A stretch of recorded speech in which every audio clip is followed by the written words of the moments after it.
Thank you. So I come out here bearing in my pocket this piece of disruptive innovation. You won't, tragically enough, I actually carry two pieces of disruptive innovation. BlackBerry and Blueberry and Android. And when I say disruptive, we know that it's disruptive in that very obvious sense that flight attendants hate these things. Normally in events like this, we ask everybody to please turn it off. But we are talking about disruptive in a different sense. When it comes to the internet, we often measure the value of an innovation by its ability to disrupt the status quo. And in our lifetimes, what really has been more disruptive, for better or for worse, than the internet? And perhaps in all of human history, has anything been more disruptive? It's the history that fascinates us here today, and also the future.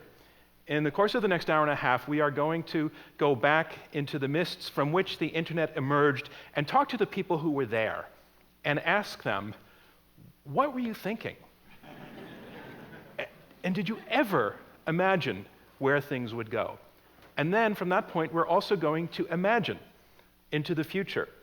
Talk to people who are doing the dreaming about tomorrow and the innovations about the day after tomorrow, and explore questions like, what were the founding principles of the internet, and are they being threatened now? What happens after the internet leaves the PC behind? Who owns the internet? Who should own the internet? And in what ways does the internet represent a new opportunity for social organization and social action? So who are we going to be talking to? This is so analog, but it works entirely for me. Let's please meet them and welcome them. Often called the father of the internet, our first participant helped to invent the protocol by which this revolutionary technology actually operates. He helped to found and was chairman of the ICANN, that's the international body that oversees the internet's growth. He currently serves as chief internet evangelist of Google. Please welcome Vinton Cerf. Next up is the leader of the Center for Bits and Atoms at MIT, which is breaking down boundaries between digital and physical worlds. He proposed the concept of the Internet of Things and is leader of the emerging field of 3D digital fabrication, the author of numerous patents and also books, including When Things Start to Think and the Physics of Information Technology. Please welcome Neil Gershenfeld.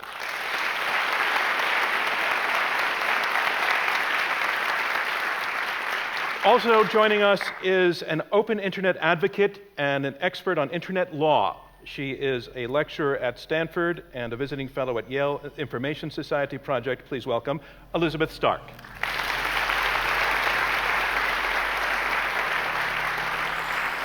And lastly, the director of user experience at the New York Times and the author of Glut, Mastering Information Through the Ages, an expert on the distribution of information and its effect on society. He is also serving as graduate faculty at the School of Visual Arts MFA program in Interaction Design. Please welcome Alex Wright.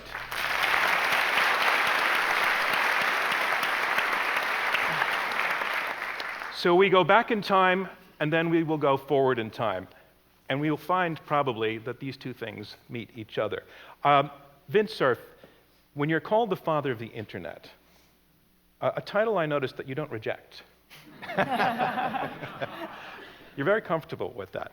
Well, except that I have repeatedly pointed out that there's more than one father of the internet. There are a number of us who had a lot to do with it. Bob Kahn and I did the original design, but most people want to know who's the mother of the internet. Well, with all of these fathers, it could get kind of racy. Well, my son wants to know if he's the brother to the internet. What did you do? Who were you back then, and when was back then? Well, back then was really, in 1968, the network that preceded the internet was called the ARPANET, and a bunch of us were working on that. I was at UCLA as a graduate student and working on the machine that you see in the picture there called the Sigma 7, connected to the first node of the ARPANET, the first wide area packet switching network. And that was a big challenge just to get that to work. And I wasn't the author of it, I was a graduate student at the time. But subsequent to the success of this packet switched ARPANET, Bob Kahn and I began working on connecting networks to each other. And there were radio networks, satellite networks, ARPANET. And that was the internet problem. And he and I designed what's called the TCP/IP protocols. And those are the fundamental protocols that make the internet work. And who were you working for? In other words, who wanted you doing this kind of work? The Defense Advanced Research Projects Agency funded the work on ARPANET, funded the work on internet, and many subsequent networking-related projects. This was all in expectation that computers would be important for command and control, and that you'd have to use them in mobile vehicles and aircraft, ships at sea, as well as fixed installations, and that's why we needed radio and satellite as well as wireline. So is it inaccurate to say that in a very real sense it initially was seen to be part of a weapons system? I'm sorry, was it inaccurate to say that initially your work was seen to be at least auxiliary to a weapons system? Not weapons systems, no. In fact, the ARPANET project, the one, this picture you're seeing there, was all about resource sharing. The ARPA, the Advanced Research Projects Agency, was funding work at about a dozen universities around the country, at MIT, Stanford, Carnegie Mellon, on artificial intelligence and advanced computer science. And every year, the schools would say, well, you have to get us another world-class computer. And the latest thing this year, we can't do world-class research. And even ARPA couldn't afford to buy a multi-million-dollar machine every year for all 12 of the schools. So they said, we're going to build a network, and you can share. We will connect the machines to each other, and you can share software and computing capability. So it started out as a resource-sharing experiment, but it was understood that if it worked, it could be the basis for a serious piece of command and control capability. That was, I would say, less a weapons orientation than simply management. Did you, given that you were describing something to your benefactors, your bosses, that didn't exist, was that a hard sell? Were you imagining something that they couldn't quite imagine or picture? No. The people that initiated the program were geeks, just like we were. They understood what this was all about. They wouldn't have put money into it if they hadn't appreciated it. The details, of course, evolved over time. But the understanding that getting computers to interact with each other, to collect data, to analyze it, make information available to everyone, was an extremely powerful concept, and it was one that they inherently understood. Everybody got it. Everybody got it. The only question was, can you make it work? And of course, that's what engineers do. They take science fiction and they turn it into reality. And at the point when you set out to make it work, how high a hill was that to climb? In other words, did you see it conceptually through pretty quickly to the end of the chess game, or were you banging your head against the wall? Well, this is the thing that most people don't fully appreciate. Those who hit the internet after it's already turned into this gigantic global thing say, oh my God, how could you have imagined that? Things carrying around in the pocket, all this stuff. Of course, we got it spoon-fed. Our problems came a bit at a time, and we would solve each problem as we moved along.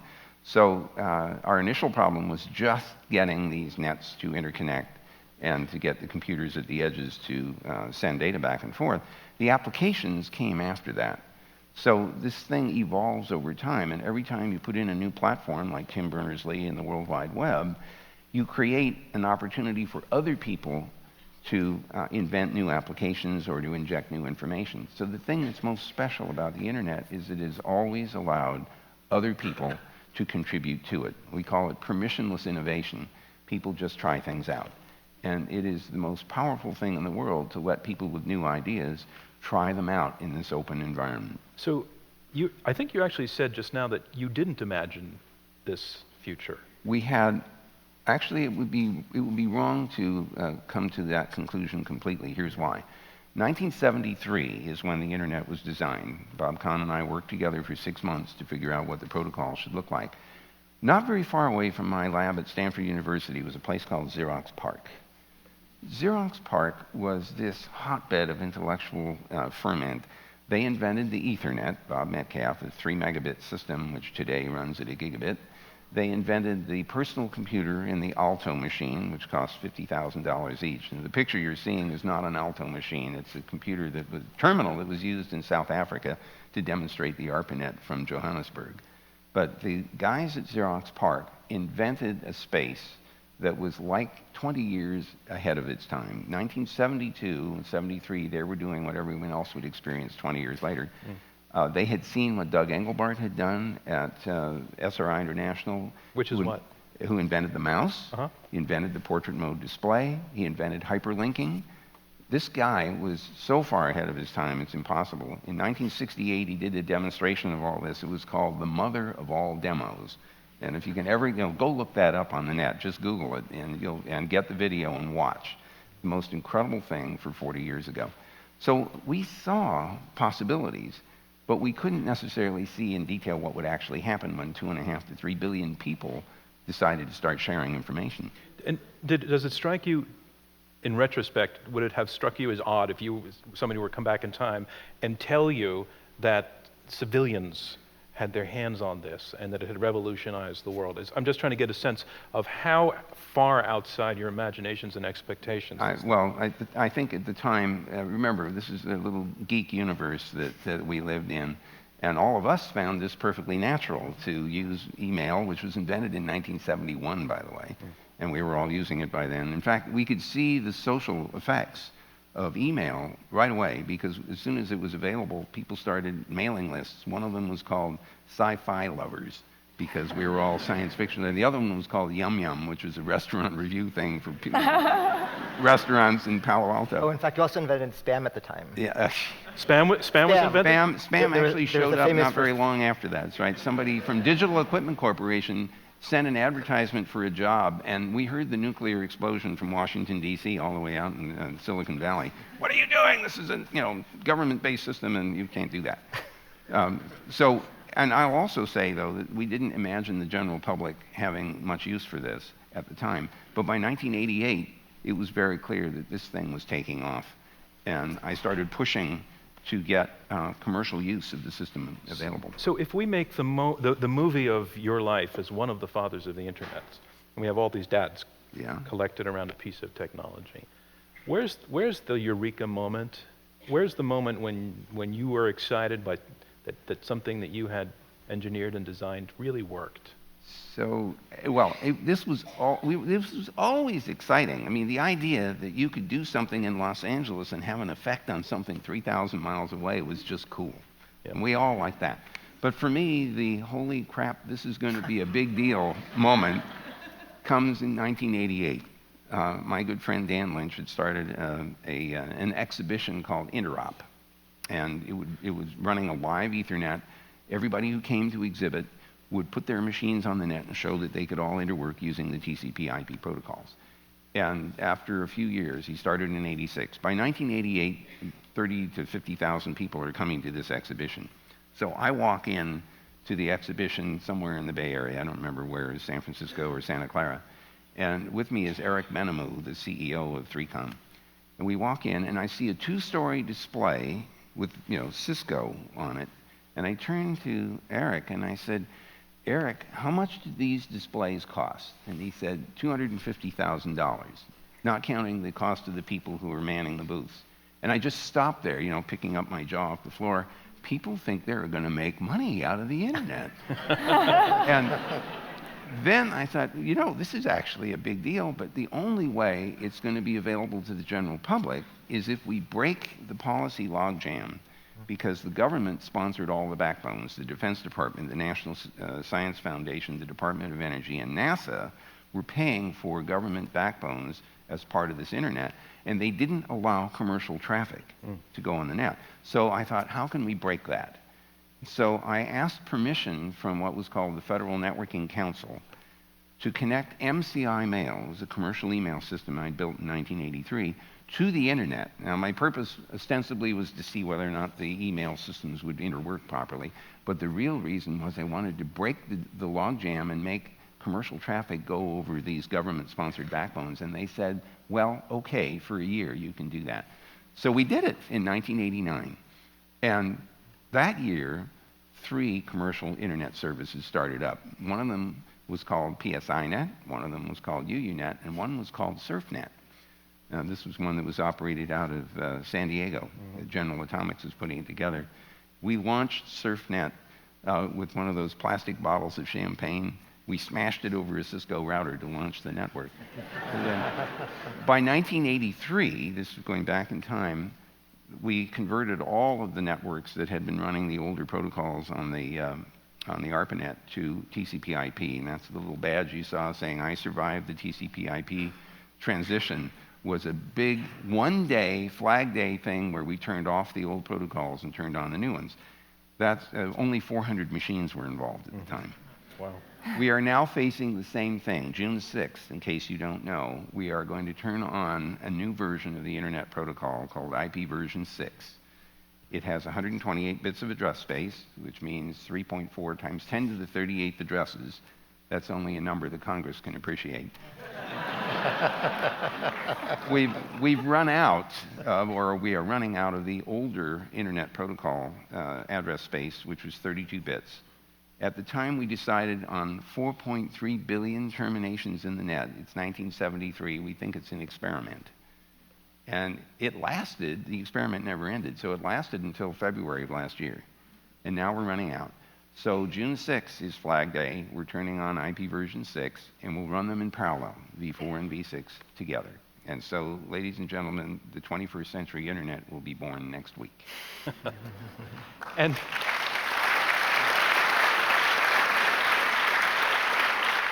you know, you referred so many times to the fact that you were a group of geeks back then, and now geeks were cool. So in addition to ever imagining that the internet would become what it is, did you ever imagine that geeks would be cool? It's the revenge of the nerds.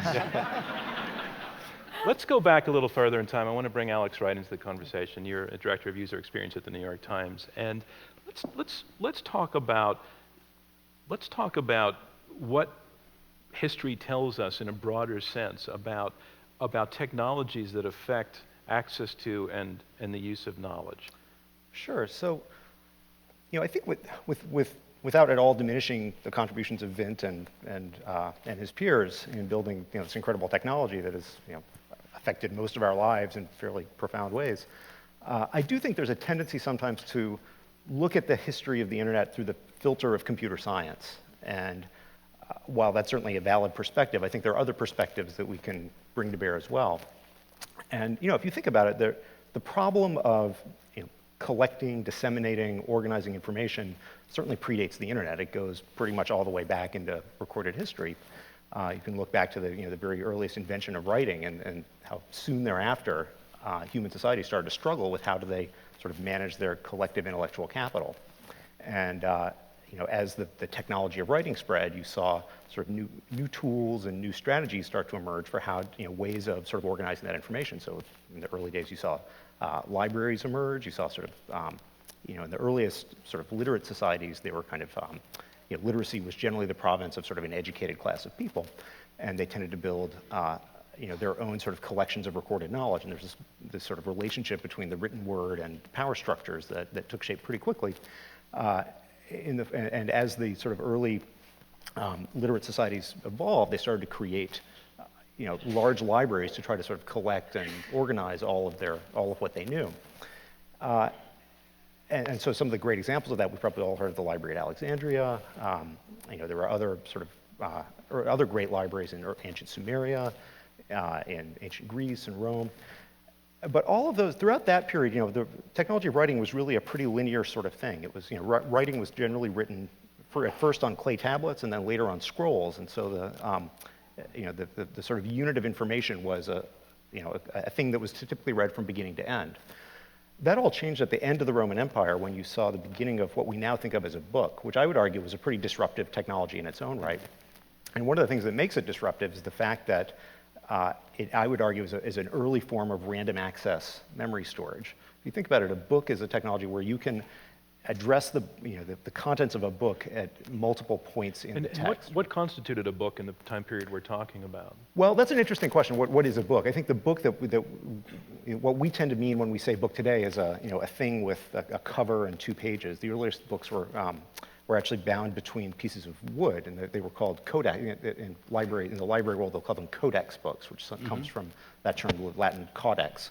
And they were basically, it was a technology that emerged sort of at the end of the Roman Empire.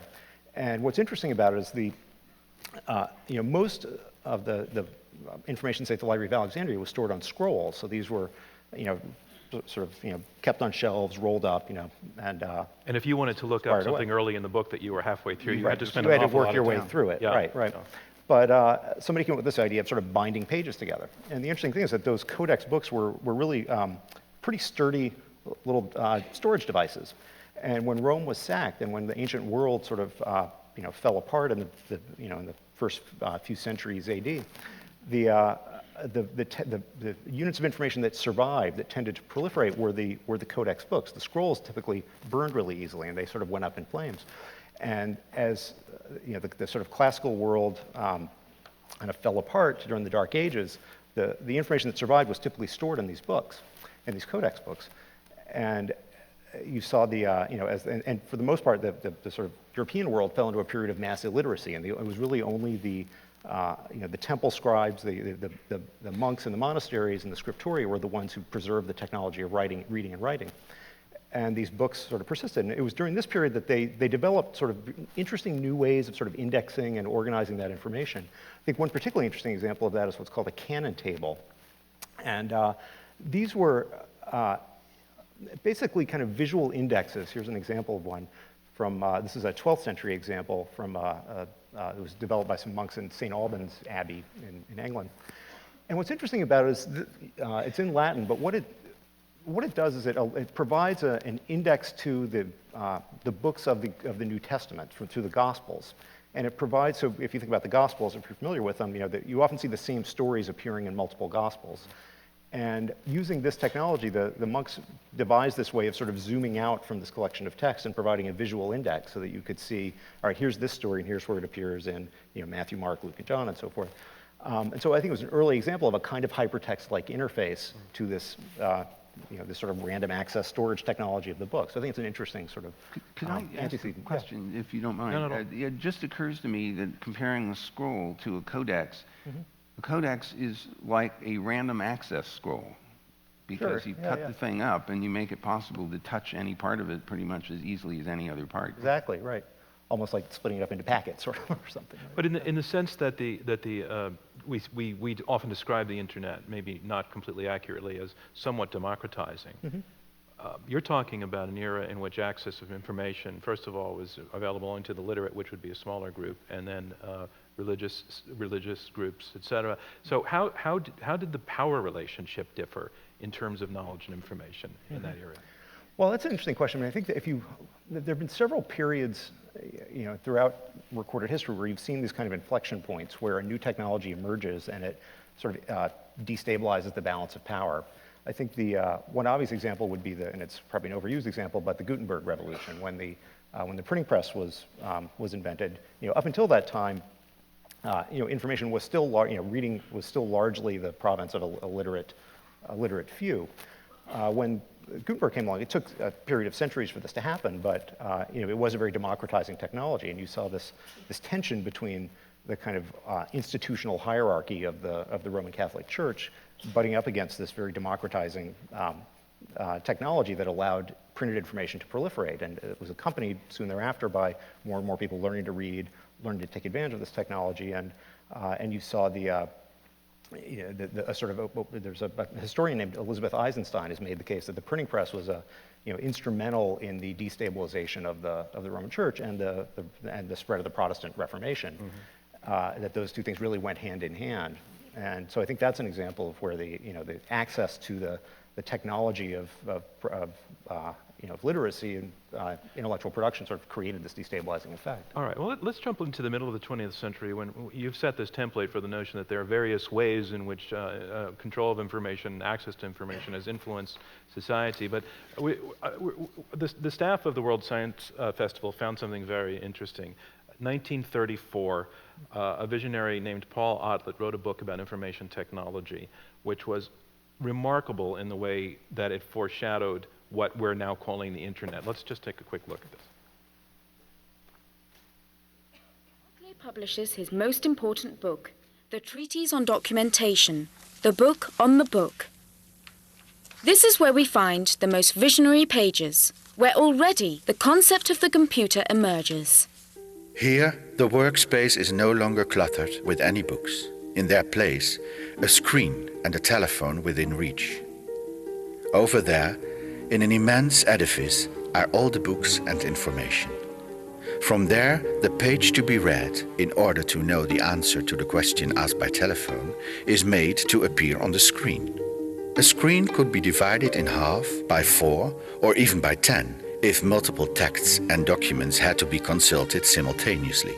There would be a loudspeaker if the image had to be complemented by oral data, and this improvement could continue to the point of automating the call for on-screen data.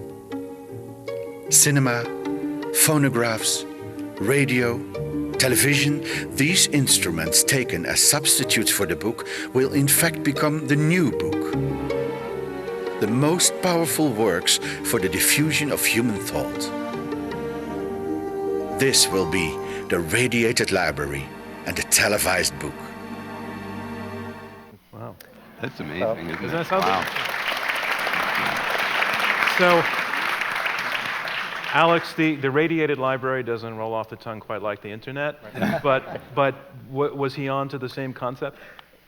Yeah, I think you could say that. Yeah, so Yeah. that was Yeah. 1934, right? So why has nobody heard of this guy, right?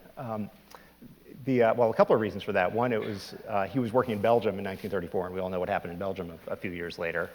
He actually died during World War II, and his work, he actually this was not just theory, he actually tried to build this. He collected an enormous sort of vast index card catalog of about 12 million entries. He was basically trying to catalog all of the published information in the world and created an infrastructure for doing that. You could actually send in a query via telegraph, and researchers would go and get the answer and then telegraph it back to you. It was kind of like a analog ancestor to Google, I would say.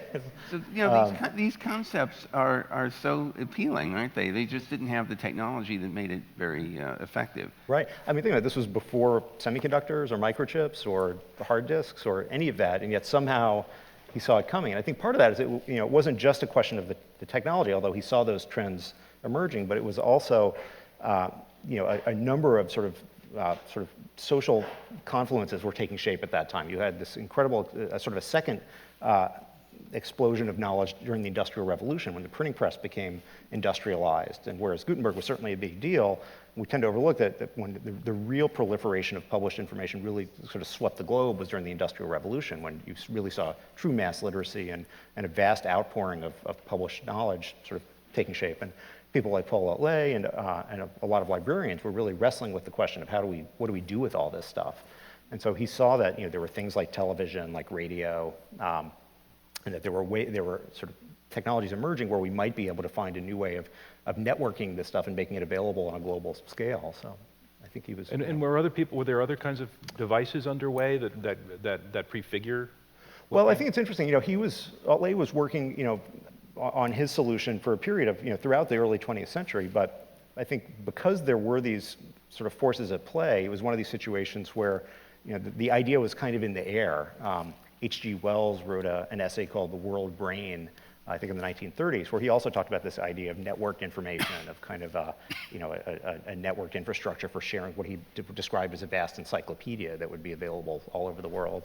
Teilhard de Chardin, who was a French, a Jesuit kind of mystic, had this idea of what he called an etherized consciousness that would sort of network, would emerge through a network over the globe, where he would be able to share information globally. Etherized consciousness? I think that was the term he used, something like that. I like that. Yeah, right. Yeah. And probably the one who's best known today was a guy named Vannevar Bush, who was working he was an inventor in the 1930s, was very instrumental during World War II. Was an advisor to FDR. And in 1945, he published an essay in the Atlantic Monthly called As We May Think. And it was in this essay that he first proposed the idea of a machine that he called the Memex. And the Memex was an attempt to create, this is an illustration of it, the article was republished in Life magazine a few months later, and this was the illustration that accompanied it. And Bush's idea was that he wanted to explore ways of getting beyond the book as a storage device. And at the time, the sort of state-of-the-art storage technology was microfilm.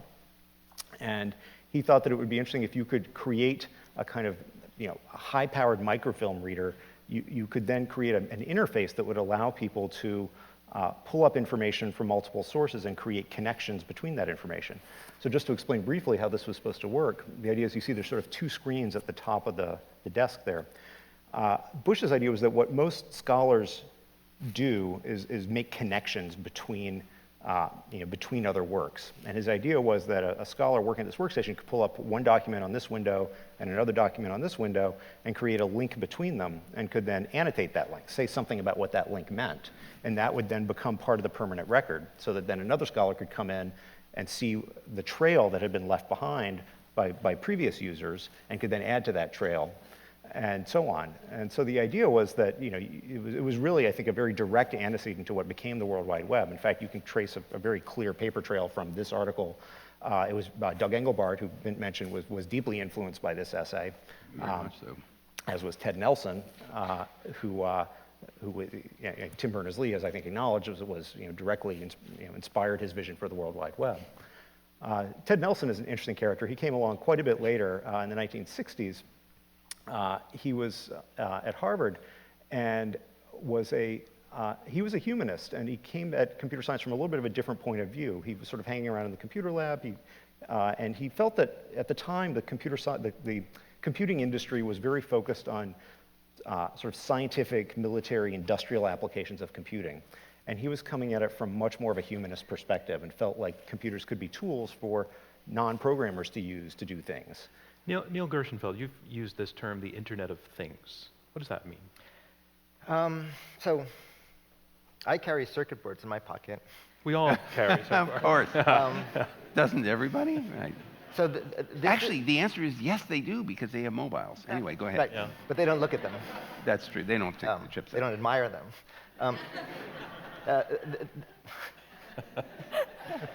This is a $1. Geeks are so cool. This is a $1 web server. So it's a complete website. It's about $1, and it can communicate over most anything. You could blink lights or make sounds. And I'm not a network engineer. I was developing these. I'm a physicist, and I was connecting things to networks, and I couldn't get the stuff I needed from companies like Cisco. And so I did a bunch of tricks to honor the principles of the internet, but connect them to little devices. This is a paper Good. I wrote that I think helped launch the notion of an Internet of Things. And it was written with a student, Rafi, who now runs Twitter's platform. And then maybe the least known, but maybe the most interesting of the original internet architects, Danny Cohen. And he was the one who separated what became the Internet Protocol IP from what was above it. And Danny got really interested in our projects. He thought our projects weren't interesting, but the devices were. And this paper articulated to connect the internet to devices, you need to do some things differently. Like light bulbs don't watch broadband movies.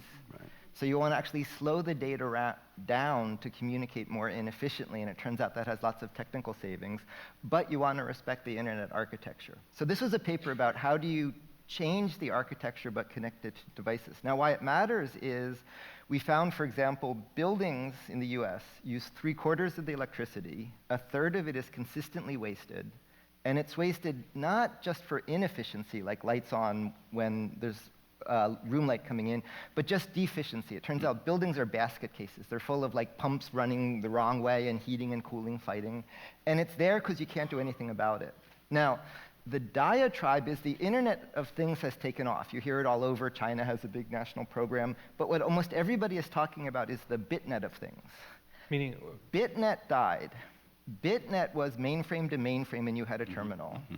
And in phones, there used to be phone switches that ran the network, and you had a dumb telephone. What Vint and colleagues taught us is you push the state at the edge of the network, so the application is built where the data resides. You don't build it into the internal architecture. Exactly. Now, so here we showed for $1 you can connect the internet to anything. For healthcare, to manage seniors' medication, for energy efficiency, for all of those purposes. But almost all of the projects called Internet of Things have a sign bit exactly backwards. What the utilities, what the hospitals, what everybody actually wants to do is take the devices and connect dumb devices to the internet where the state is remote. And so to go back to the building example, if your radiator's on but your room's too hot so you have to open the window, in the Internet of Things, your window can talk to your radiator and fix it. In the BitNet of Things, there's a mainframe somewhere else where you don't get access to it. The beauty of the internet is you could invent eBay or Google or any of those things at the edges. You didn't need anybody's permission. So the Internet of Things means everything, every light, every sensor can be connected to the Internet. Huge implications for healthcare, for food, for energy. But for it to work, the state has to be in the edges of the architect. It has to respect the architecture of the Internet, and almost everything out there isn't. So the lesson you should take from this is you should ask to own your devices. When somebody wants to connect the things around you, you should have control over what they do. They shouldn't be dumb devices connected to something far away. That sounds obvious. We have decades of experience, but we're replaying that same battle again. All right. Can I Yeah, jump go in ahead. for just one second here? There are a couple of interesting points to derive from your observations. One of them is that once you enable a device, whether it's a light bulb or an appliance of some kind, two things can happen. One, as you point out, there can be local interactions among those devices. The house can be managing those things locally.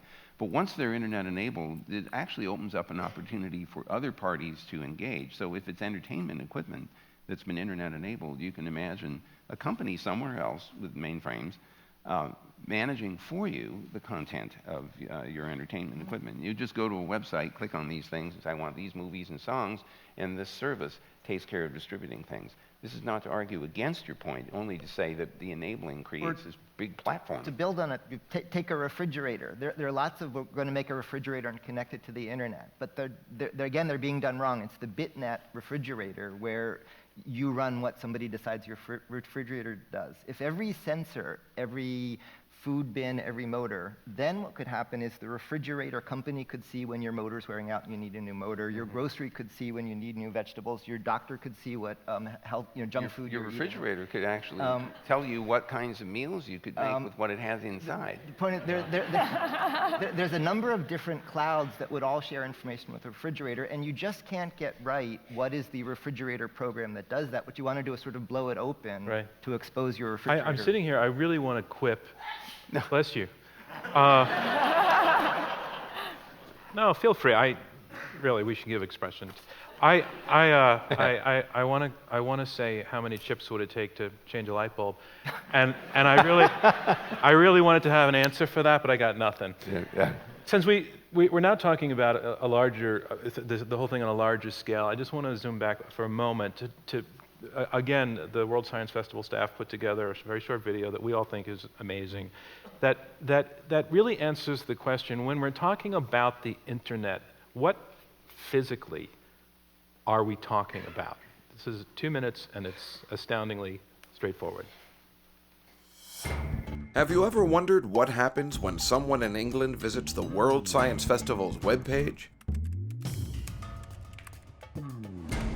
First, their computer needs to ask the World Science Festival server for a copy of that webpage. The computer sticks this request into a virtual envelope called a packet, wrapped with specific information about that request, including the World Science Festival's IP address. The computer sends this packet out of the house and below the street via large underground copper wires. It passes through small regional networks before ending up here at Telehouse North in London. Telehouse North is England's main internet hub. The IP address on this packet tells the hub that the World Science Festival server is actually in Los Angeles. So Telehouse North sends the packet out as light across the Atlantic, over fiber optic cables buried deep beneath the ocean. The packet ends up here, 60 Hudson Street, New York City, the largest internet hub on the East Coast. This hub sends the packet through a series of regional networks connecting New York to Los Angeles, where the World Science Festival server resides. The server reads the request and gets ready to send the web page to England. But web pages made up of images and text are too large to send as a single packet of data. So how do we get it back to England? Imagine a group of 5,000 tourists visiting New York City in a single gigantic tour bus. They are way up in Harlem, but they want to visit the Statue of Liberty before it closes. But it's rush hour, on a Friday. There's no way that giant bus is going to fit through those crazy congested streets. So they decide to get off the bus and spread out. Some take the subway, some take cabs, a few rent bikes, and some even take kayaks down the Hudson River. How they get there doesn't matter, as long as they get there on time. Likewise, for the internet to work efficiently, this web page is pulverized into thousands of tiny packets of data, each one wrapped with all of the information it needs to rebuild itself in England. The packets are sent to LA's One Wilshire hub, which checks the traffic report before sending them off. Through miles and miles of land they travel, checking in through different hubs. Like our New York City tourists, those packets don't care how they get there, as long as they get there as fast as possible. Most of them will go through 60 Hudson in New York, where they are redirected back to England as light, riding a fiber of glass as thick as a silver dollar. Then back on copper wire through regional British networks until all the packets reach their destination and this epic journey, it all happens in about a second, along with trillions upon trillions of similar journeys that happen each and every day on this remarkable, easy to take for granted network of networks we call the Internet. It's pretty good.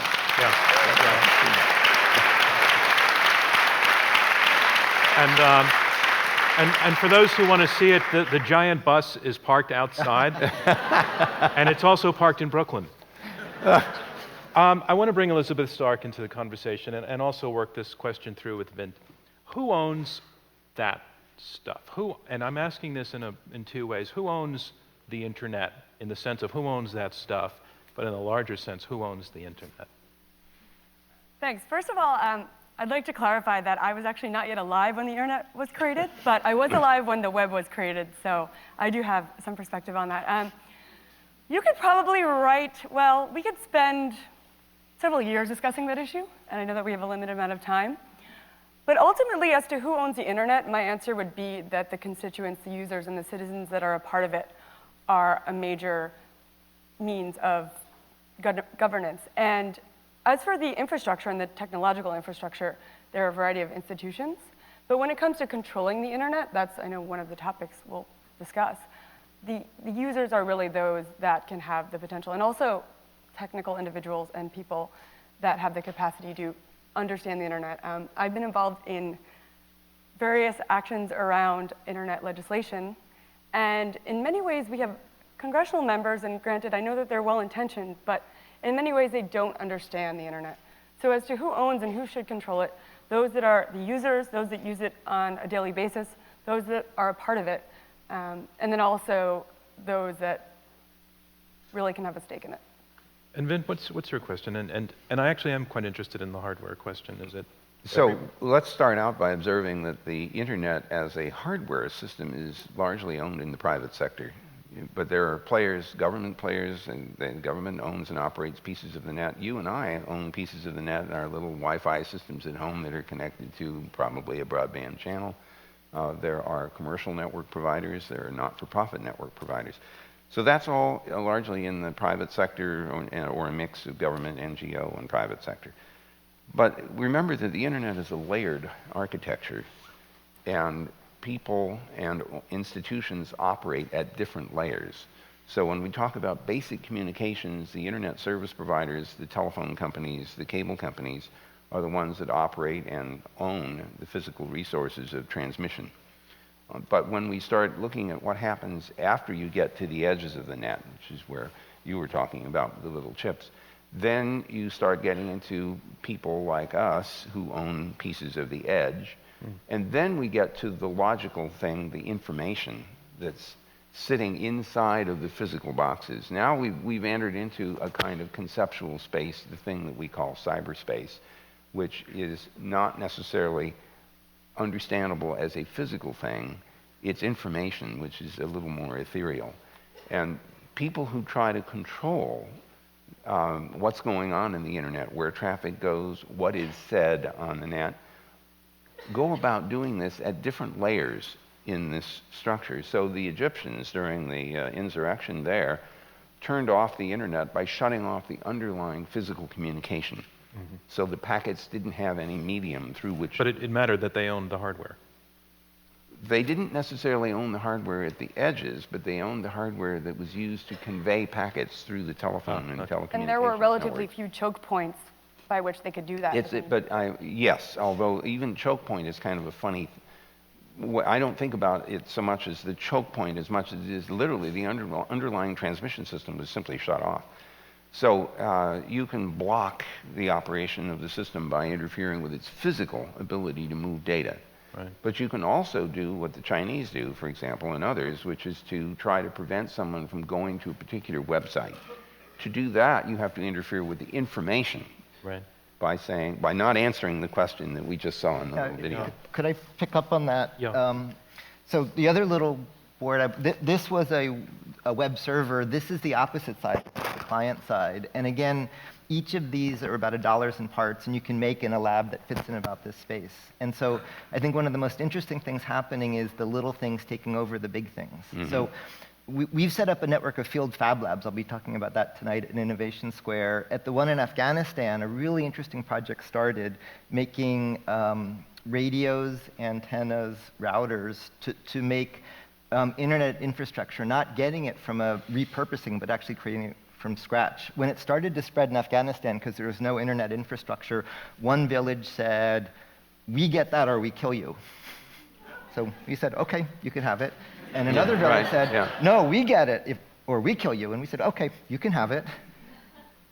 And then another said, "No, we get it." And we said, "Okay, you can have it." And there was this wild thing where they're used to dealing with stuff like this as a scarce resource with contention rather than it being elastic. So this is running in Afghanistan. It's the Fab 5 project. It's running in Kenya right now. There was a version outside South Africa. There's a version of the Arctic Circle. One of the most interesting things happening is not users making the edges of the network, but these user-made networks creeping up to actually start creating regional infrastructure. Now, just to make clear, what's so exciting about that one is that one doesn't have an off switch. There is no point of control for an incumbent to turn it off. I want to bring it back to Elizabeth then. So it sounds as though the question of who owns the hardware is much less interesting than who owns the capacity to use the internet and who owns the information on the internet. And what has the development of the cloud, how has the development of the cloud complicated or enriched that conversation? You can see both sides of that coin, right? So given the current structure of, say, applications on top of the internet, we've talked about the various layers. We've seen a lot of, say, Gmail has only been around for, 8 years now, maybe 9? And other applications that instead of hosting data on your own device or on your home computer, it made much more sense to have it centrally located such that if you wanted to check your email, say when you're traveling in Afghanistan, or if you're elsewhere and you're not on your own device with the data stored, you can access it that way, right? So clearly everyone uses cloud-based applications. I'm sure you're familiar with many of them. One recently IPO'd, right? So what that means is that our data is stored in a central location, but at the same time, we lose an element of control because there's a gatekeeper now, and in particular, that could be, say, YouTube, the host of videos, or say, Gmail, Facebook, and so on. And in many ways, for example, YouTube uses geolocation technology, geofiltering technology to filter various videos. In, say, Thailand, it's illegal to criticize the king. So YouTube will geofilter videos that are critical of the king in Thailand. There are other scenarios in which videos are taken down for everything for copyright reasons or for violations of laws and so on, and there's a central choke point. So on the one hand, there can be more control. Sometimes that's a good thing, say in the case of child pornography. On the other hand, there can also be censorship involved. There are also privacy issues. I don't know if people have heard about, say, what happened with Sony or a variety of other, it feels like every week there's a new example of, say, a massive breach of user data. But when user data is stored in a way in which it's accessible all in one place, and often not encrypted, which is still shocking to me, say that Sony wouldn't use such encryption, it's much more easily accessed. So what we're seeing now is a backlash against this cloud infrastructure and a push toward greater decentralization. The internet inherently, as we've discussed, is a decentralized network, right? You have all the New Yorkers or the tourists, in New York that are trying to get to the Statue of Liberty. But what we're seeing is more and more buses that are storing, say, the tourists, and now people are trying to get off the bus. We've already heard a few pot shots taken at members of Congress. It's such an easy and cheap shot. It's a cheap shot. But to try to put ourselves in their shoes, Elizabeth, how really challenging are the issues that actually try to become legislation? How equipped is Congress to deal with those? They're incredibly challenging. And what we're seeing is that we have a generation of individuals in Congress, and not to get into solely generational arguments, that did not grow up with the internet. This is not something that's native to them, right? There are members of Congress that may not use it on a daily basis. Until recently, the Register of Copyrights is no longer the Register, and copyright is a major digital issue, did not have a computer at home, which when I found this out was quite shocked by this, right? Really? She's no longer the Register, and anyway. So, not because of that. But what we're seeing is that generally there are folks in Congress that are well-intended, but don't understand the fundamentals of technology. And you also see this in the legal system with judges.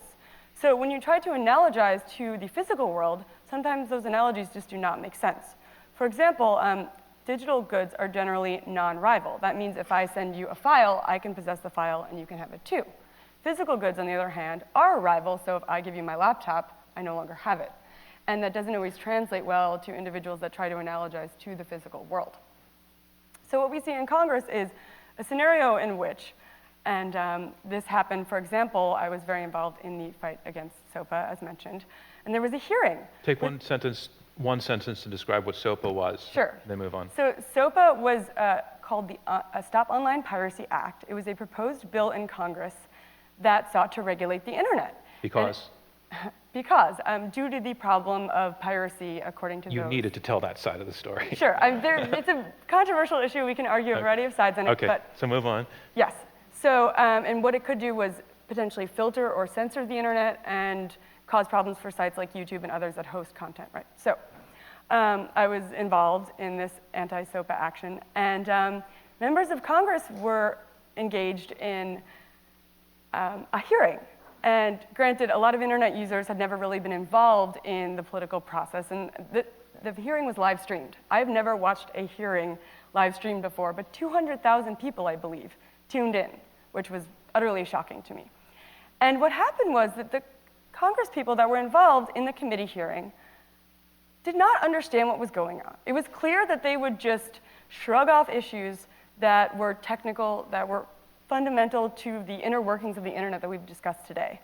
And the users that were a part of the internet were watching this, they were tweeting, they were posting online, and they were shocked. So if stuff got complicated, they just chose to ignore it. And what we had was... But it was relevant, complicated. We had the influence of lobbyists as well, and that's something that is endemic to our political system. But in particular, lobbyists that were feeding members of Congress with a certain side. Now, of course, I'm on the pro-internet side, right? But you would have Congress people they wouldn't engage in technical issues, which is okay. We can't expect them to understand the internet. But eventually, and thank goodness, there was a bring in the geeks kind of rally cry, right? We're talking a lot about geeks today, where we need to engage with the individuals that understand the fundamentals of the internet. And there was also a meme of sorts that came out of it. I don't know if people are familiar with a meme. Originated by Richard Dawkins. It's this idea of a self-replicating cultural phenomenon that mutates much like a gene, right? And a meme that came out of it around, well, Congress, it's no longer okay not to understand the internet. Can I? You were just up on Capitol Hill, were you not? Well, I was just at a hearing. I was testifying before the Congress. I'd like to do two things. First of all, I'd like to reflect on the SOPA situation, but I also want to give some credit to the members of Congress who held a hearing concerned about the potential of the UN and ITU to try to gain control over the internet. But to come back to SOPA for a moment, this was all motivated by concerns for piracy of intellectual property. Intellectual property is an important part of our economy, and the problem is that most of the rules are based on physical copies of things, and so a lot of the practices were appropriate for paper, prevent people from reproducing copies of paper or DVDs and so on. Didn't work very well in a digital environment where it's easy to replicate and distribute. The reason that the geeks were able to raise such a hullabaloo over SOPA and PIPA and some of the other legislation, in part is that this is an election year, and I don't want to lose the importance of that. The subject became toxic. Some of the candidates found that their opponents were using the other opponent's support for SOPA or PIPA as a tactic to say, don't vote for this person because they're against the internet, so to speak. So if it hadn't been for the fact that this was an election year, the leverage effect would have been less. So we should be a little careful about pounding our chests and saying, look what we did. But it's very important, though, to recognize that the notion of copyright is going to have to change in the presence of this digital environment. That's very important. But that's very murky, is it not? I'm sorry? It's very murky the way ahead on copyright. Well, it doesn't have to be that murky, but you have to recognize that the economics have changed. When your business model doesn't work anymore because the economics are different, then Darwin is right. You either adapt or you die. And those are the only choices you have. I teach about copyright law, and it is so incredibly convoluted. The joke is that even those that are copyright professors can barely understand the inner workings of it. So it needs to be vastly overhauled. This is like barnacles on a ship. You know, you start out with a ship that's going lickety-split, right? And then you get a barnacle on it, and it slows it down. The law is like that because you have a case, you get case law, it establishes barnacles on the original legislation until finally you have a barnacle-encrusted legislation that nobody understands. So the end result of all this is a serious need for the geeks and the legislators and the people who create intellectual property to sit down and look at the world as it is now and say, what should we do to make sure that there is an opportunity for remuneration if it is desired? Some people create information for the sheer joy of knowing that somebody else finds it useful. That's what the World Wide Web taught us. That's what the Creative Commons is about, which is an alternative, more extended version of copyright, in effect. So we have opportunities here to transform the way. If I could pick up on just... Actually, I want to move on to Sure. to another topic, just in the interest of time. The Arab Spring has come up a few times here, and the storyline of Arab Spring is that people were coming onto the street alerted by Twitter and by Facebook, and how. In retrospect, it's been more than a year now. Was that an exaggerated role claimed for the social media in bringing about social action? I'll ask that to anybody. It's actually interesting to juxtapose that also with SOPA. I know we wanted to move on, but we had 15 million people take action on January 18th against SOPA. And what we saw in the Arab Spring was that I believe Twitter and Facebook played a significant part. But then due to, say, the clampdown in, say, the various governments on individual users, sometimes those technologies couldn't be as effective. Now, for example, in Iran, what happened there, generally people thought that Twitter led the revolution. But in actuality, it was more along the lines of word of mouth and text message. And Twitter was really a means to communicate to the outside world, via a few individuals what was happening, but not necessarily internally on the ground. I do understand that Facebook played a major part in a lot of the organizing that occurred there, and in particular because of the ease of finding individuals and communicating. But I guess, Alex, what I'm asking is, there have been revolutions before when there was no Twitter, and people spread word by waving a torch and chanting, and maybe in the absence of the internet tools that would have happened in Egypt, or maybe not, we can't know. But is it your gut instinct that those tools' presence this time in the middle of that uprising were absolutely critical, and there wouldn't have been one otherwise? It's a fair question. I mean, the short answer is I don't know, but I think clearly they played some kind of role. Would it have happened anyway? I think there's an interesting parallel, I think, to the Reformation there, in that you could argue that was a cultural revolution that was powered in some sense by a social kind of media. And that you had the distribution of these texts that were circulated through informal social networks, people and replicated and passed around. There was a recent article in The Economist I thought was excellent. It talked about how the sort of social aspects of the Lutheran Revolution, how there are even earlier antecedents to this, where you can look at social media in a sense is kind of historically the norm, and it's really only in the last 150 years or so that you've seen the sort of centralization of mass media and the sort of consolidation of the distribution of news and media through sort of corporate ownership. But throughout history, word of mouth has been how news traveled, for forever, and so it's not exactly new. So I'd like word of mouth now, I think, is what has happened. This is really an important notion that people, when they understand they are not alone, are brave because they believe that they are standing together. They discover this in various ways. One way is that they assemble somewhere physically, and everybody sees everybody else and says, together, I am not alone, and so I am less afraid than I would be if it were just me. And there are various ways in which one can discover that, and tweeting and finding web pages and Facebook and so on, the social media are alternative ways of discovering that fact.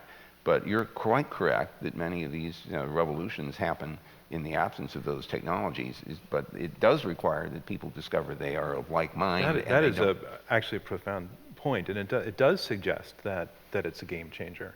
Well, it certainly facilitates this communication, but I'm often reminded when various and sundry members of Congress become upset with the content that they see on the net and want to suppress it, I feel compelled to remind them that they wouldn't be sitting where they're sitting were it not for anonymous tracts published in the 18th century that incited the Americans to revolt against the British.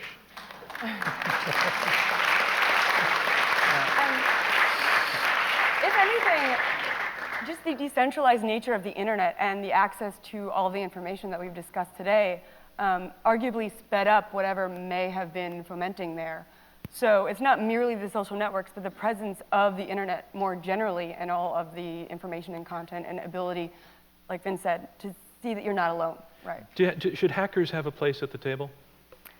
So yes, and you can define hacker in a variety of ways. Define a few ways for us, the ones who should be at the table. So some people like to call the crackers those that you see in movies where they're actually breaking into systems. There's the hacker, the coder, the person that tinkers. I prefer the latter. There's a social hacker that kind of hacks culture. But generally, I would say the hackers and the geeks certainly have gotten more and more involved. And what we saw with SOPA was that for the first time, there was a community of individuals that coalesced around a specific issue related to the internet. If you had told me that people would have protested on the streets of New York City about an internet policy issue a year ago, I would have never believed you. But it actually happened, and several thousand people were there. And the community had largely not been involved in policy and politics. They'd stayed away from it. Intentionally, they saw their role as coders, as people that build, and that's still their role. But now we're seeing there's a greater role to get involved in policymaking. And on the flip side of the Congress needs to understand the internet, well, the hacker and the technology community needs to understand Congress and how politics work and how policy can be created. So many of you may be familiar with the internet gathering. You should not call them a group called Anonymous. They are the type of gathering or scenario that could only emerge on the internet, where anyone can join and no one is identified within the group. The way that Anonymous sometimes functions is that somebody will just put something out there and announce it to the world, and the press will go off and they'll write all about it. But actually, that's their way of asking if other members will engage in a certain issue. So oftentimes you'll have Anonymous announcing they're going to do something, and then they decide not to do it. All right. I want to talk about the future, but I've learned listening to you that the future is maybe already happening. One that said that the future is already here, is just not uniformly distributed. If I could... You want to comment on that before we move on? Do you want to go back to the past of the conversation and then move forward? I want to go from social media to the future, if I could. I want between. Yeah, and you can reach into your pocket. Nothing else in my pocket now. Okay. But I want to speak up in defense of the mice. There's a very interesting project that's been softly ramping up that I can announce now, which is an interspecies internet. There's a very interesting group of people, loosely coordinated by Peter Gabriel. He started doing jam sessions with bonobos, and he found they were like any other musician he works with, except they pay attention better. And then what started to emerge, I don't know if there's an image you can show of one of these cognitive animals using an iPad. They started taking dolphins, bonobos, giving them iPads, giving them access to the network, and they found they're social animals, they're smart, and they use it in many of the same way we do. And so it's starting, not at all as a joke, is a very interesting group of technologists I've been helping advise, animal behaviorists, people like Peter Gabriel, to create an interspecies internet aimed at cognitive animals. One of the reasons is many of these animals don't have a critical mass of community, so it's to connect them to community when they're not in a sustainable community. One is for conservation, to help track them. One is for enrichment. One is for us to perceive them. How are they using them the way we do? They're using it in a lot of the same ways. There's terminals, they communicate, they talk to each other, they play music, they draw, they play games. They're smart, they interact, they're social. And your reaction is exactly the point of the project. There isn't a firewall in species. Do the animals react the way I do? Some surprise? Yeah, maybe they anticipate a little better. Yeah. Very good. But very seriously, there isn't a firewall between us and them, and all of the reasons we're talking about don't stop with benefits for us. And so this is a very serious project, I2I, interspecies internet, to really globally deploy the internet to cognitive species. This is actually going to be really important, because if we're ever going to have first contact with aliens, the first thing we need to understand is how to interact with species on our own planet. Well, we're going to send that guy to go talk to him. Right. What is this revolution in fabrication that is credited to you? What does that mean?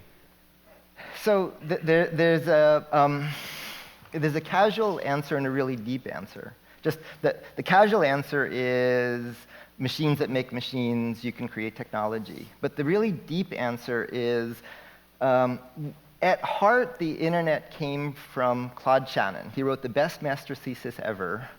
And what he showed was what digital means. What digital means is if you add information to a signal and then remove it, the devices can be imperfect, but they can perform perfectly. Yeah. And there was no engineering predecessor to that. So he showed phone calls that got worse with distance, when you made them digital, could be perfect. The phone company spent 10 years actually fighting over whether that was possible even. And that's what makes the internet possible. So you understand digital communication, you understand digital computation. But in manufacturing, in 1950, MIT connected the first computer to a milling machine, thanks to Vint's project SAGE. But the materials are dumb, you just smush them around. Now, in your body, there's a protein called the ribosome. And it builds your molecular machinery. And in that case, the computer doesn't control the material, the computer is the material. The proteins actually contain codes, and the codes don't just tell it what to do, the code is the thing itself. The materials are fundamentally digital and contain information, and that difference is as important for materials as it is for communication and computation. So digitization of materials is what lets you be built from the proteins on up. In the lab, we're learning how to do that now in non-biological materials, to code construction, to digitize fabrication. Now, what it has to do with today's program is it's about a 20-year research roadmap to the Star Trek replicator. In 20 years, we'll make one machine that assembles atoms and makes anything. But in the history of the internet, it was invented in the PDP stage, not the iPod stage. And so at that stage, a computer filled a room. There was a separate rack for the processor and disk and all of that, but you could invent the internet. And then it spent 20 years getting faster, better, cheaper. In the same sense, it'll take 20 years for digital fab to fit in your pocket, but you can do it today. What it means for the internet is it means we can take objects and turn them into data, and we can take data and turn it back into objects. How we do it will improve, but we can already do it. And so it means the packets you saw running around initially were messages, then they became videos. The ultimate multimedia on the internet is things. So the internet carries things. So you go to market by shipping data and producing it on demand locally. That's great. To your point, goods become elastic because you produce as much of as you want. So I think the real sort of multimedia fulfillment of the future of the internet are these things at the edges that go between digital and physical. The real Internet of Things is I can take an object, and we really literally do this. I can scan it, put it into the internet, it becomes data, and then it can come out wherever I want and comes back and becomes an object. So I always get worried about those episodes in Star Trek where Picard says tea, Earl Grey, hot, and a frog comes out. And in all seriousness,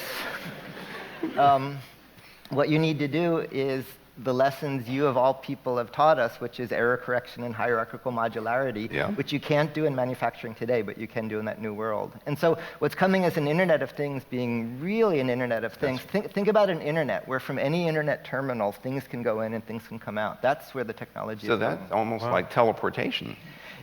Yeah, it is. It really, truly is. I'll stay away from the Who wants to be the question. first person to be moved from one place to another? Do you have volunteers? Well, what we have very seriously is I've got some students who get to graduate when their theses can walk out of the printer.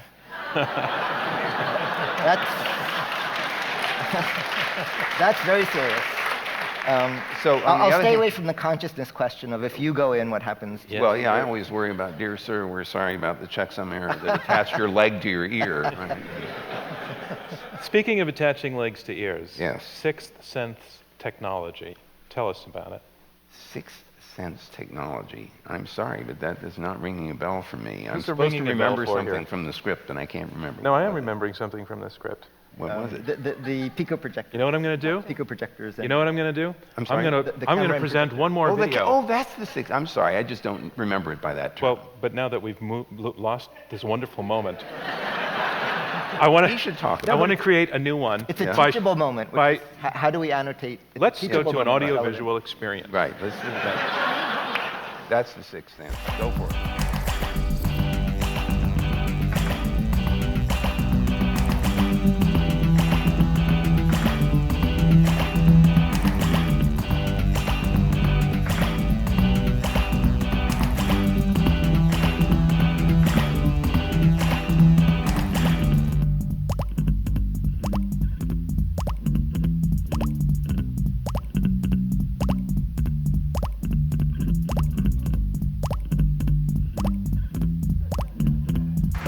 Thank you, MIT.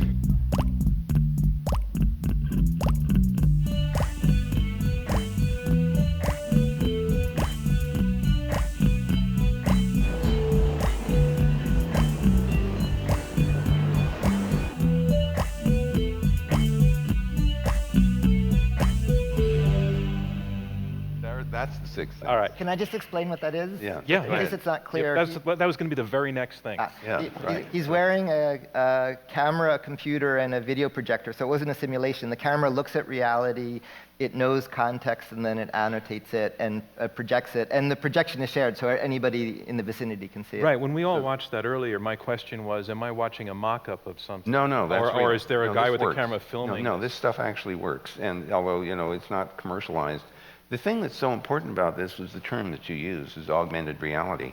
What's happening, I find this very profound, that we are finding ways to allow a computer or program to participate in the same sensorium that we live in. So the machine, the computer sees what we see, it hears what we hear, it sees gestures, and it can begin to participate in the medium of communication that we use as human beings, as opposed to sitting at keyboards and having to do things so artificially.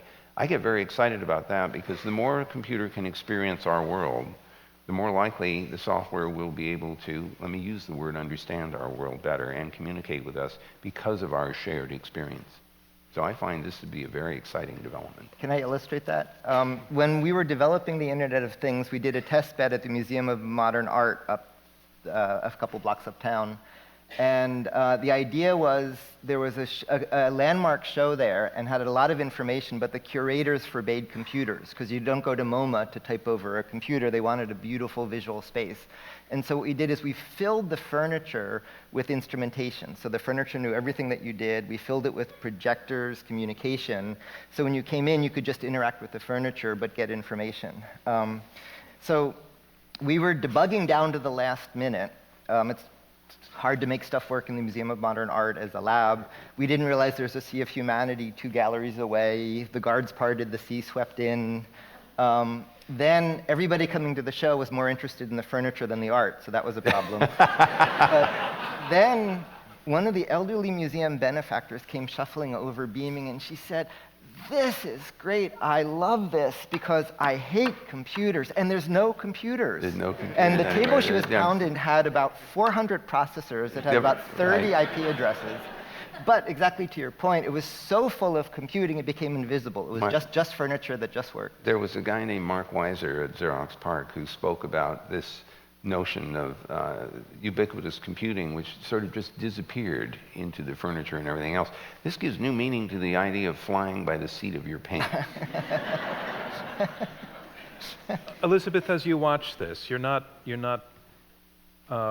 one of the scientists on this. I'm slightly concerned, actually, if I may say, coming from a background of policy and privacy. I'm thinking, well, if you can be constantly surveilled, I mean, right now on your phone, for example, there's locational information that is being tracked. I'm curious as to what your take is on the issue of privacy and surveillance when they're going to be devices out there that know everything about you, everything from the chair that you're sitting in. Yeah, it's a Right?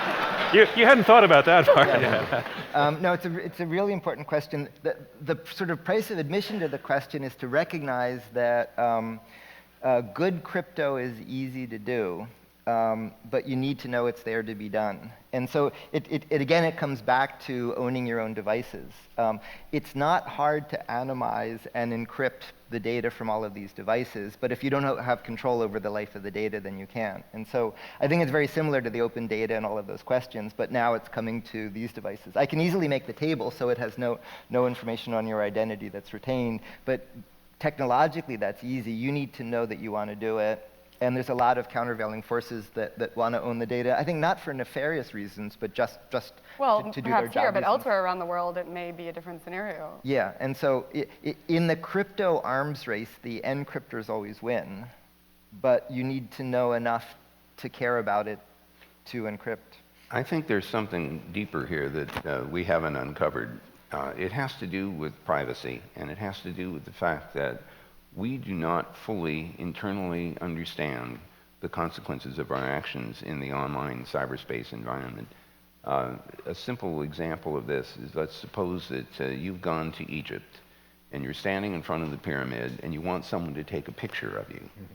So somebody takes a picture, and it turns Alex happens to be standing next to you. You don't know who he is and you don't really care, but he gets taken, his image is taken in the picture. You know, you upload that to your Facebook site or Flickr or something else.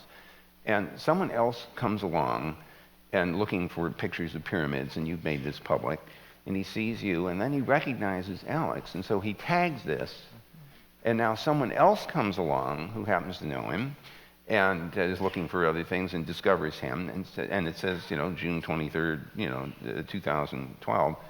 And he says, but Alex told me he was in London then.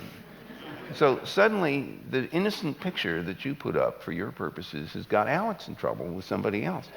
We don't have, I don't think, a real visceral understanding of what it is that happens when we do these various things. They look innocent on the surface. There aren't any social norms yet. We have this term called netiquette, which has evolved over the last 30 or 40, literally over 40 years now. Still very, very immature. I don't think we know how we should behave and what the social norm should be in this online environment. Alex, now that's a stated consciousness of not knowing. And I'm interested to know whether historically anybody at some turning point, pivot point of technology had this debate along the lines of, what are we doing with this stuff? Do we know where we're going? Has it happened before that such debates have been fought through? Well, sure. I mean, I think it's, essentially history doesn't necessarily move in a straight line, right? And I think there's sometimes a tendency to think of like where we are now as the culmination of all world history. And a lot of sometimes the most interesting clues to where we might be going are, you can find by looking back a little bit and looking at, some of the roads not taken. I think a lot of the stuff we've been talking about today, things like anonymity and privacy and intellectual property controls. I think it's interesting that if you look, for example, at Ted Nelson, he thought really deeply about some of this stuff, and the systems that he proposed really had intellectual property and identity management controls baked in from the start at a technological layer, and really solved a lot of these problems.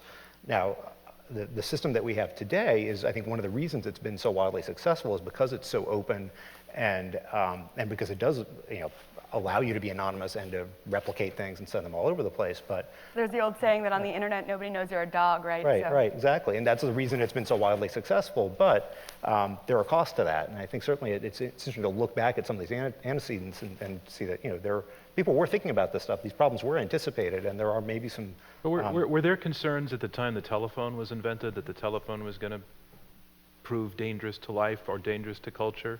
Well, every time you see, certainly there was a lot of alarmism, with the invention of the telephone and the telegraph, the invention of the printing press. Even the Plato railed against books, as he thought that people would lose their ability to remember things because they would start writing things down and they'd lose their ability to store stuff in their head. So this kind of alarmism has come in waves over the years, and it's probably not going away. So.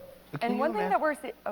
Can you imagine a discussion like this when somebody invents writing and somebody else comes along and says, this is a really bad idea because, you could write something down and then it would persist over a long period of time and somebody could find it later on. I mean, this is all, and then nobody will bother remembering anything because you could write stuff down. Sorry. Yeah. And yet we are having that conversation.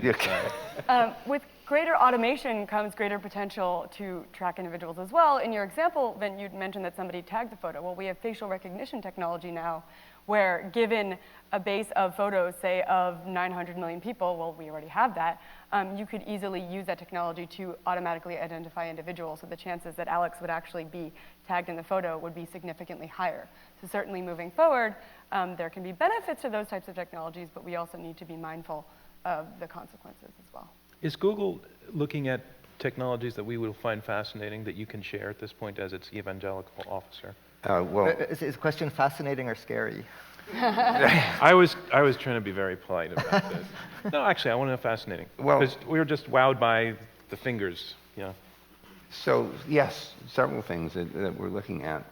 Among them are things like the Google goggles, which is a device that lets you see information conveniently that you've been asking about, but you see, no one else sees, but you see the augmented reality through the Google goggles. There are things like self-driving cars, which we've been pretty open about, and those have driven 240 or 300,000 miles in San Francisco all on their own. The whole idea here is that it's safer if the computer drives the car than it is if people do, because the computer doesn't get distracted, and people do. All it cares about is getting you from point A to point B. I'm sorry, there are a couple of others. I can't read my own handwriting. I was going to actually jot down a couple here. Let me ask. Oh, plane tickets. Here's an example of the augmented reality where you're looking at a plane ticket, and if you were wearing the gadget that the Sixth Sense guy was wearing, it could tell you what the state of the plane trip was. Here it is, the usual story. It's delayed 15 minutes. And that's a lie, too. They only tell you it's delayed for 15 minutes, and 15 minutes later they tell you it's delayed another 15 minutes. Or the little example of projecting an image on your hand that looks like a phone, and the computer recognizes that that's a phone and that you're typing a phone number. We're back to augmented reality and the computer engaged in your environment. In this discussion, we've been talking about technology and we've been talking about ideas. And when it comes to the internet in the broadest sense, I'm wondering, is there a division between the idea and the technology? And is it an interesting division? Is it a meaningful? Yes, and actually there is this notion of an emergent property. And I think that internet is probably a fine example of this notion of emergence, because if you were to analyze, remember the film we saw with the packets going all over everywhere, if you understood everything there was about how those packets are moving and everything else, it wouldn't give you a clue about Facebook or Google Plus or anything else. These are properties that emerge from layer after layer after layer of mechanism that exhibits very complex things and has these properties emerge because large numbers of people are interacting. A comment I would make on that, Vin and colleagues got about 5 really amazing things right. And they sound so vague as to almost sound like I'm not saying anything. But one is state is at the edges. You make the weakest possible assumptions and you build on top of them. Correct. A really interesting one is no numbers. You don't bake numbers into standards so that they can scale orders of magnitude. So many of the technologies that came after them got those wrong. One of the interesting lessons about that, the internet, nobody runs it, but the closest to that is the Internet Engineering Task Force. Within that, there's the Internet Architecture Board.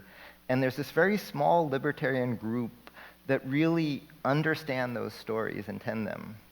And I think for me, one of the most interesting lessons, those stories are the architecture.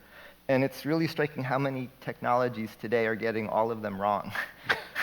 In other areas, if you look at so many other emerging technologies today, those architectural insights they're getting wrong, which means they won't scale. They're going to trip over all of these lessons again. So for me, it's those stories. And Alex, when I asked the question, I saw you sort of sit up at that, the idea between the difference between the idea and the technology. Well, I think it's. I mean, I think it's both. It is a set of technologies clearly, but it's also an idea, and I think that idea in a way predates the idea of the internet. Sort of predates the internet in a way, but history is something we can only really understand in hindsight, right? So in a way that the reality of the internet today gives us an interesting frame for looking back and understanding what came before in a way that might not have been apparent at the time. So.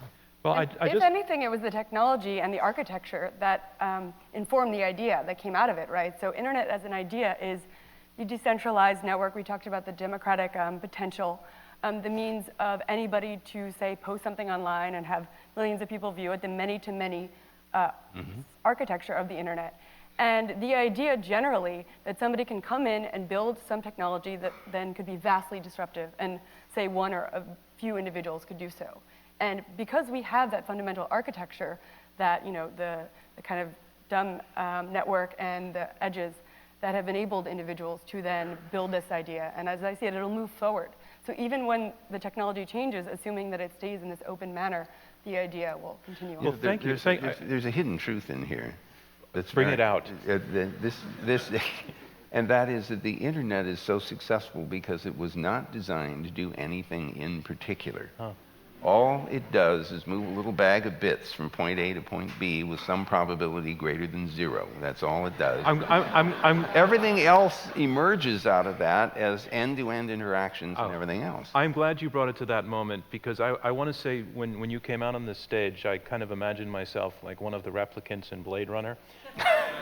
Meeting his maker. I felt that in my digital sense, by looking into your eyes, I was looking into the eyes of the creator. To see the past and to look into the eyes of all of you, I really feel like I've seen the future. Thank you, all of you, for this lovely hour and a half.